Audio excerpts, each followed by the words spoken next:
মালদার দিকে নজর রাখবো এই মুহূর্তে। চাঁচলে কুসংস্কারের বলি প্রৌঢ় কৃষক যে খবর পাওয়া যাচ্ছে, গ্রামবাসীদের সন্দেহ কৃষকের তন্ত্র সাধনায় লোকজন অসুস্থ হচ্ছিল। সালিশি সভায় প্রৌঢ়কে মলমূত্র খাইয়ে মারধরের অভিযোগ। সালিশি সভা শেষে প্রৌঢ়ের ঝুলন্ত দেহ উদ্ধার। 9 জনের বিরুদ্ধে পুলিশে অভিযোগ জানিয়েছে কৃষকের পরিবার। নিরাপত্তাহীনতায় ভুগছে পরিবার। অভিযোগ পেয়ে তদন্ত শুরু করেছে চাঁচল থানার পুলিশ। আমার বাবাকে সম্পূর্ণ গ্রামের লোক নিয়ে যাওয়ার পরে মল খাওয়ার পরে বাবা অনেকটা ভেঙে পড়ে। এরপরে বাড়ি আসার পরে আবার বাবাকে নিয়ে যায়। এখন কি যে করেছে আমরা ওখানে যাইনি। এটা 100% বলতে পারবো যে আমার বাবাকে গ্রামের মানুষজনই মেরেছে। বাবা কোনোদিনও আত্মহত্যা করে পারে না। কাকুকে খোঁজাখুঁজি করি কিন্তু দেখতে পাইনি। যখন এইদিকে আমরা এসে দেখি যে এই গাছটাতে কাকু ঝুলন্ত অবস্থায়, এই ডালটাতে, শুধু এই ডালটাতে এইটুকু ডালের মধ্যে কিভাবে সম্ভব হয় যে কাকু এই ঝুলন্ত অবস্থায় থাকে। এবার মোবাইল ফোন থেকেই সরকারি বন্ডে বিনিয়োগ। নয়া অ্যাপ লঞ্চ করতে চলেছে আরবিআই। আরও সহজে করা যাবে সরকারি বন্ডে বিনিয়োগ। এবার মোবাইল ফোন থেকেই সরকারি বন্ডে বিনিয়োগ করা যাবে। নয়া অ্যাপ লঞ্চ করতে চলেছে আরবিআই। আরও সহজে সরকারি বন্ডে বিনিয়োগ করা যাবে। স্কুল কলেজ ভবিষ্যৎ প্রজন্ম তৈরি করে, আগামীর পথ দেখায়। এই শিক্ষাক্ষেত্রকে আরও উন্নতি করাই লক্ষ্য হওয়া উচিত, তাই না? কিন্তু আমাদের রাজ্যে সেটা কি হচ্ছে? যা পরিস্থিতি তাতে শিক্ষাকে কেন্দ্র করে কুস্তিটাই বেশি হচ্ছে। রাজ্যপাল সংঘাত চলছেই। দেখুন, একদিকে রাজ্যপাল সিভি আনন্দ বোস, অন্যদিকে শিক্ষামন্ত্রী ব্রাত্য বসু। চরমে রাজ্যপাল সংঘাত। বৃহস্পতিবার শিক্ষামন্ত্রীকে অপসারণের সুপারিশ বোসের। শুক্রবার বিশ্ববিদ্যালয়ে হিংসা, দুর্নীতি সহ একাধিক অভিযোগে বিচার বিভাগীয় তদন্তের নির্দেশ। এক কথায় শিক্ষামহলে বেনজির সংঘাত। সম্প্রতি গৌড়বঙ্গ বিশ্ববিদ্যালয়ে সভা করে তৃণমূলের অধ্যাপক সংগঠন ওয়েবকুপা। সেখানে উপস্থিত ছিলেন শিক্ষামন্ত্রী ব্রাত্য বসু। ঘটনাচক্রের সেই সভার পরই বিশ্ববিদ্যালয়ের উপাচার্য রজত কিশোর দেকে অপসারণ করেন রাজ্যপাল।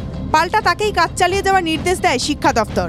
এরপরই বৃহস্পতিবার শিক্ষামন্ত্রী ব্রাত্য বসুকে অপসারণের সুপারিশ রাজ্যপালের। ব্রাত্যর বিরুদ্ধে নির্বাচনী আচরণবিধি লঙ্ঘনের অভিযোগ বোসের। রাজ্যপালের এহেন আবেদনকে কটাক্ষ করে শিক্ষামন্ত্রী বলেছিলেন, এই নির্বাচনী বিধিভঙ্গ করেছে কিনা সেটা ঠিক করবেন ইলেকশন কমিশন, এবং সেটা অভিযোগ আনবে বিরোধী রাজনৈতিক দলগুলো। তারা কোনো অভিযোগ আনছেন না, অভিযোগ আনছেন রাজ্যপাল। এটা এখানে প্রথমত ওনারা রাজনৈতিক রং দেখালেন। মন্ত্রী রাখা হবে কি হবে না তার চূড়ান্ত সিদ্ধান্ত নেবেন মাননীয় মুখ্যমন্ত্রী। আর যদি model code of conduct violation হয়, তার অ্যাপ্রোপ্রিয়েট অ্যাকশন নেওয়ার ক্ষমতা যাদের রয়েছে ইলেকশন কমিশন, তারাই কম্পিটেন্ট অথরিটির ব্যাপারে সিদ্ধান্ত নেয়। রাজ্যপালও সেখানে নাক গলাতে পারেন না। রাজ্যপাল কি কোনো মন্ত্রীকে বরখাস্তের সুপারিশ করতে পারেন? সাংবিধানিক বিশেষজ্ঞরা কি বলছে? রাজ্যপাল নিজের ইচ্ছায় একজন মন্ত্রীকে বরখাস্ত করতে পারেন না। এইভাবে রাজ্যপালের সুপারিশের এখানে কোনো জায়গা নেই, সংবিধানে কোনো জায়গা নেই। সুপারিশটা আসবে মাননীয় মুখ্যমন্ত্রীর কাছ থেকে। শিক্ষামন্ত্রীকে রাজ্যপালের অপসারণ সুপারিশে জলঘোলা থামার আগেই শুক্রবার বোসের ফের নির্দেশ। বিশ্ববিদ্যালয়গুলিতে দুর্নীতি, হিংসার অভিযোগ, একই সঙ্গে ক্যাম্পাসকে রাজনৈতিক কাজে ব্যবহারের অভিযোগ। এই নিয়ে বিচার বিভাগীয় তদন্তের নির্দেশ রাজ্যপালের। অভিযোগের সত্যতা খতিয়ে দেখবে 1 সদস্যের তদন্ত কমিটি। সুপ্রিম কোর্ট কিংবা কলকাতা হাইকোর্টের অবসরপ্রাপ্ত বিচারপতিকে নিয়ে কমিটি। রাজভবনের তদন্ত নির্দেশে শিক্ষামন্ত্রীর পাল্টা কটাক্ষ। বোসের বিচার বিভাগীয় তদন্তের নির্দেশ ইন্টারেস্টিং। সোশ্যাল মিডিয়ায় সরকার চলে না, তদন্তের নির্দেশনামা সরকারের কাছে পাঠানো উচিত। রাজ্যপালের যে ক্ষমতা আছে, আচার্যের কি তা আছে? চূড়ান্ত বিভ্রান্তি। Parameters of the Constitution, Governor sending to the competent authorities the strong request by Vice Chancellors, professors, parents, students and lawyers to remove this minister. That is my duty, because as Governor, I received these complaints in the Lok Sabha portal. আমি প্রথম মাননীয় রাজ্যপালের সঙ্গে সম্পূর্ণ সহমত হচ্ছি। ক্যাটেগর উপাচার্য বসিয়েছেন, তাদের জন্যই ইউনিভার্সিটিতে এরকম গন্ডগোল হচ্ছে। রাজ্যপাল যেটা বলছেন, রাজ্যপাল যেটা স্বীকার করছেন যে তার চ্যান্সেলরের সৃষ্ট কেয়ারটেকার উপাচার্যরা সেই বিচার বিভাগীয় তদন্ত ওই উপাচার্যদের বিরুদ্ধে করা উচিত, সেটা আমরা স্বাগত জানাচ্ছি। জেনে হোক বা না জেনে, ভোটের আগে বিরোধীদের সামনে ইস্যু তুলে ধরার জন্য রাজ্যপাল এই কাজ করছেন। রাজ্যপাল সংঘাতে কংগ্রেস সিপিএম বলছে, সবসময় রাজভবন নবান্নর মধ্যে ব্যাপক কুস্তি, ভোট আসলে আরো বেশি হয়। তারপর সব একটা হয়ে যায়। এরা সব রসুনের কোয়ার মতো, পেছনে সব এক জায়গায় বাধা আছে RSS এর। রাজ্যপাল হোক আর শিক্ষামন্ত্রী হোক। বিজেপি সরকারের সরাসরি প্রতিনিধি হয়ে গেলে তো মুশকিল, এটা রাজ্যপালের দায়িত্বের মধ্যে পড়ে না। তাই সরব তৃণমূল, নিশানায় রাজ্যপাল ও বিজেপি, পাল্টা পদ্ম শিবিরের কটাক্ষ। রাজ্যপালের সঙ্গে এত ভাব করলেন, অ আ ক খ শিখালেন, তারপরে গন্ডগোল বেঁধে গেল। আবার সেটিং করলেন গিয়ে চা জল খেয়ে, কিন্তু বেশি দিন চলছে কারণ আপনারা এমন লোক, আপনাদের সঙ্গে কোনো ভদ্রলোক থাকতে পারে না, সেই পরিস্থিতি। সেই জন্য রোজ ঝগড়া হবে, কিন্তু ঠেলায় পড়লে আপনারা এই হাতে পায়ে ধরবেন। শিক্ষা নিয়ে সারা বছর রাজ্যপাল সংঘাত চলছেই, আর তার ফল ভুগছে সাধারণ ছাত্রছাত্রীরা। তাদের কথা কে ভাবছে? সুমন মহাপাত্রের রিপোর্ট, TV9 বাংলা। রাজ্যপাল তিক্ত সম্পর্কের চেয়ে গৌরবঙ্গ বিশ্ববিদ্যালয় নিয়ে জোর টানাপোড়েন। বিশ্ববিদ্যালয়ের উপাচার্য রজত কিশোর দেকে তাঁর ঘরে ঢুকতে না দেওয়ার নির্দেশ রাজ্যপালের। এ বিষয়ে কড়া ভাষায় বিশ্ববিদ্যালয়ের রেজিস্ট্রার বিশ্বজিৎ দাসকে চিঠি আচার্যের।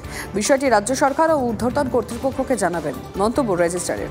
এর আগেও গৌরবঙ্গ বিশ্ববিদ্যালয়ের উপাচার্যকে অপসারণের নির্দেশ দিয়েছেন রাজ্যপাল CV আনন্দ বোস। পরে আবার রাজ্য শিক্ষা দফতর তাঁকেই বহাল রাখে। চ্যান্সেলরের দপ্তর থেকে একটা চিঠি আসে, সেই চিঠিতে বলা হয় পূর্বতন ভাইস চ্যান্সেলর ওনাদের কথা অনুযায়ী রজত কিশোর দে, যাকে রাজ্যপালই নিয়োগ করেছিলেন এবং অপসারণও করেছেন, তাকে যেন আমরা ভাইস চ্যান্সেলরের চেম্বারে ঢুকতে না দিই। মন্ত্রী মহোদয়, higher education department, executive council এবং সর্বোপরি আমাদের স্টেক হোল্ডাররা, ছাত্র, শিক্ষক, কর্মচারীরা, তাদের সঙ্গে কথা বলবো, তারপর আমি সিদ্ধান্ত নেব।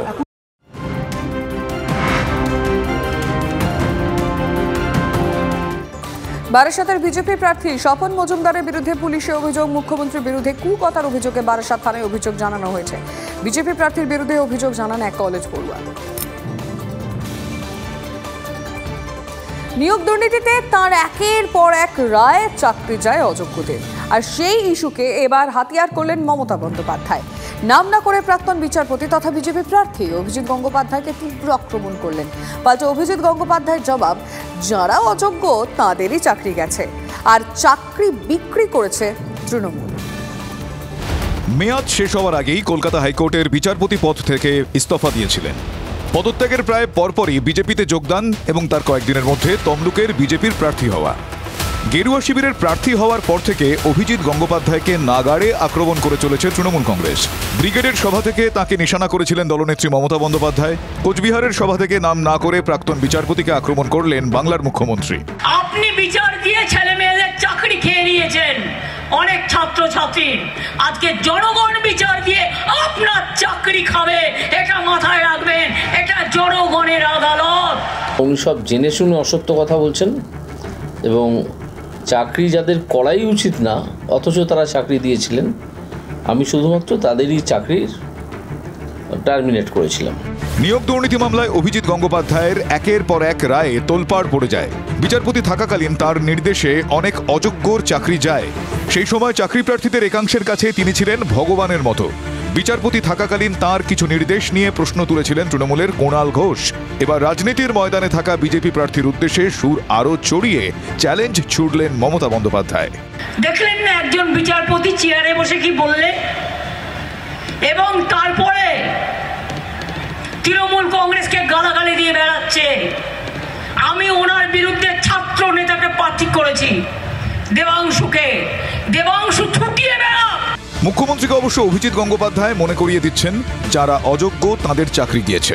মমতা বন্দ্যোপাধ্যায় যেটা লুকিয়ে যাচ্ছেন সেটা হচ্ছে ওনারা অনেক অযোগ্য লোককে চাকরি দিয়েছিলেন যোগ্য লোকেদের বাদ দিয়ে, এবং চাকরি দেওয়াটা এমনি দেননি, চাকরি বিক্রি করেছিলেন। প্রাক্তন বিচারপতিকে নিয়ে তৃণমূলের পরপর তীর। বিজেপির প্রশ্ন, দুর্নীতি ধরে ফেলায় বিচার ব্যবস্থাকে আক্রমণ করছেন তৃণমূল নেত্রী। চাকরি চুরিতে বাধা পড়েছে তাই এত ক্ষোভ। সুমন কল্যাণ ভদ্র, সুজিত রায় ও কনিষ্ক মাইতির রিপোর্ট, TV9 বাংলা।